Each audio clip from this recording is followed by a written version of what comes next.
came up with the me bounce thing, y'all ate that up. Because rebounds, me bounce, creep bounce, key bounce, T-bounce, T-bounce, anything that comes off that board, it's mine. Demanding a full roster overhaul, publicly throwing teammates under the bus, skipping games to push sneaker deals. Now it's all catching up. Angel Reese is facing a harsh reality check after learning the Chicago Sky front office doesn't value her brand nearly as much as she thought. What once looked like confidence now feels like overreach, and the consequences are finally setting in. Angel Reese plans on remaining with the Chicago Sky after Rocky in the 2025. You may be like, Rocky, question mark? Yeah, you don't remember? She threw all of her teammates under the bus and then ran the bus over them.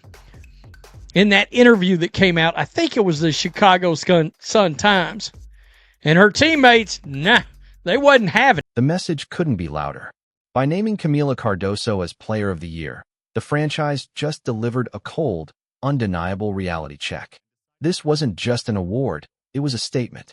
For someone who believed she was untouchable, the message is clear. The organization sees value very differently. And that shift reveals everything about where Angel Reese truly stands. Why her future in Chicago may be far shorter than expected, and how the Barbie brand is running headfirst into the hard limits of professional basketball reality.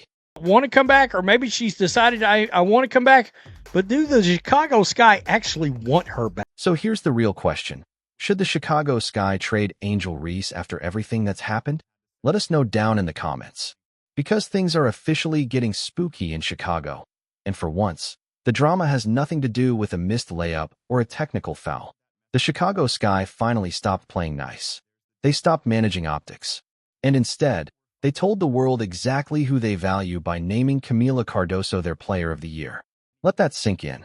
While Angel Reese was focused on building a brand and crowning herself, the Barbie, the Sky looked at actual production and chose Cardoso as the real deal. We're talking 40 games played, 15 Player of the Game honors, 6 Player of the Week awards, and 2 Player of the Month wins. Cardoso showed up, did her job, and let her performance speak, without turning every internal issue into a media spectacle. And that contrast? It tells you everything you need to know about where this franchise is heading, and who may no longer fit into that vision.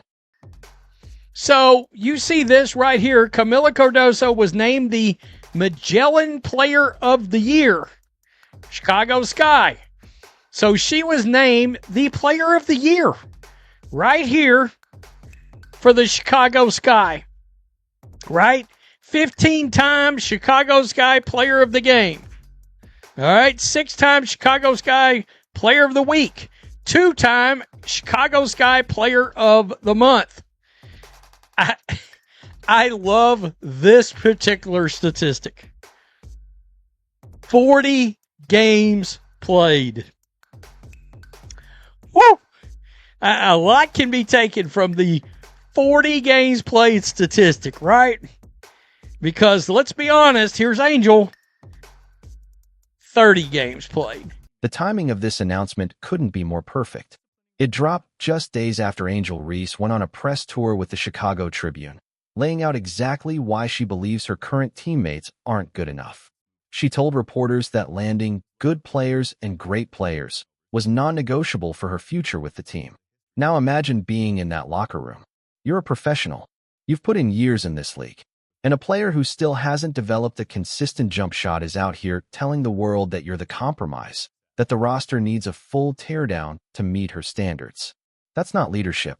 That's a public ultimatum. And the front office's response just made it clear who they're actually backing. It's very possible the Chicago Sky front office was questioning the injury themselves. Would they admit that? Of course, never. Well, Rhodes, are you saying that Angel wasn't hurt? No. I'm just saying maybe they gave it the fuzzy eyeball just a little bit. In light of the fact that the team was bad, second year in a row, precedent from the rookie year and unrivaled of just stopping, not playing anymore. And then it happens yet again. And then there was the moment that truly crossed the line. The disrespect toward the veterans. Courtney Vandersloot isn't just another player. She's a legend, a two-time champion, a five-time All-Star, someone who actually knows what winning looks like at the highest level. Yet Angel Reese had the nerve to suggest the team couldn't rely on Vandersloot anymore because of her age and reliability. That forced Vandersloot to do something she should never have had to do: defend herself publicly. She made it clear her age wasn't a factor, that she was healthy, motivated, and coming back better than ever. And when veterans start firing back in the media, that's not tension anymore. That's a locker room on fire. What makes it worse is that the Sky front office had already bent over backward to help Reese succeed. They traded for Ariel Atkins specifically to give her the veteran leadership she claimed she wanted. They gave up draft capital. They reshaped the roster with Reese's development in mind. And how did she respond? By going public and saying it still wasn't good enough. The organization invested in her vision, and she repaid them by telling the world the roster was beneath her. Vandersloot's response highlighted the difference between real leadership and entitlement. She defended the entire team, without naming names, while Reese continued to center herself. It was warranted. She did quit on them. She did refuse to go in games. Hey, I'm just saying. She just kind of played them when she said, oh, I guess I got to go back because I'm under contract. Like, she don't want to be there. Other veterans were watching, and they started asking a dangerous question. Does Reese actually understand leadership, or does she just want to be a star with better stats? Because let's be real, how many players are lining up to play with someone who publicly trashes her teammates with 3 games left in the season? Reese didn't just criticize the roster. She told the entire league her teammates weren't good enough to help her win. That destroys trust.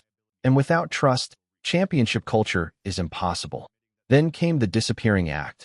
While the Sky were fighting for their playoff lives, Reese became a professional ghost. One day it was a back injury. The next day it was day-to-day, for weeks with no clarity. Coaches couldn't plan rotations. Teammates didn't know who would be available.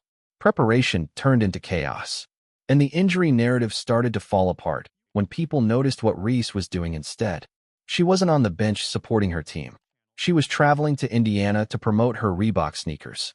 She was hyping shoe drops on social media while her team was getting blown out back home. Fans started calling her the vanishing Barbie because accountability showed up and she disappeared. The lack of transparency made it worse. Other teams provided clear injury timelines. Chicago kept saying day-to-day like they were guarding state secrets. Then came the technical fouls. 8 technicals. An automatic suspension.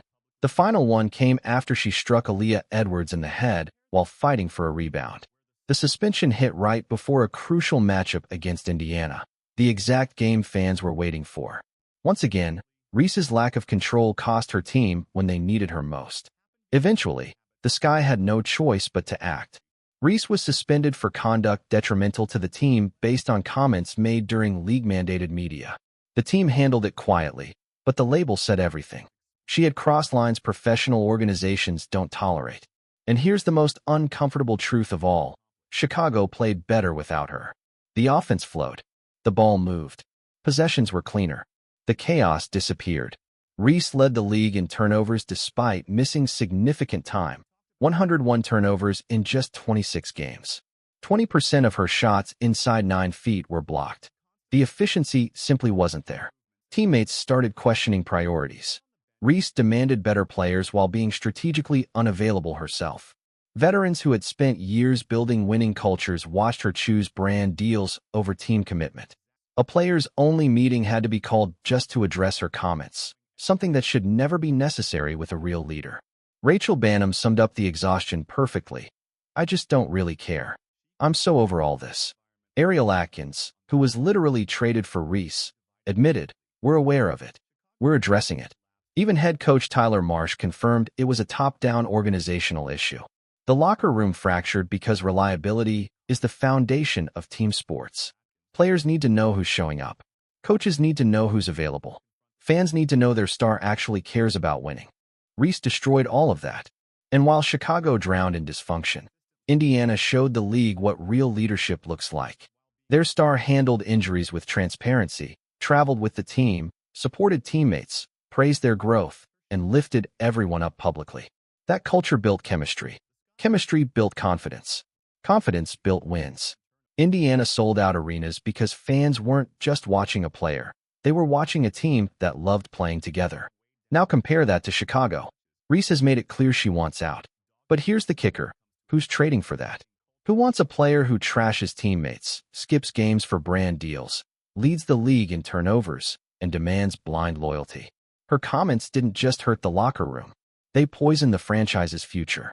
And that's why naming Camila Cardoso as Player of the Year mattered. It was the ultimate message. Consistency beats chaos. Professionalism beats entitlement. Showing up beats talking. The Sky chose the player who earned respect over the one who demanded it. If you enjoyed this breakdown of the chaos in Chicago and the rise of Cardoso, hit that like button, subscribe for more WNBA coverage, and tell us in the comments. Will Angel Reese even be on this roster next season? See you in the next one.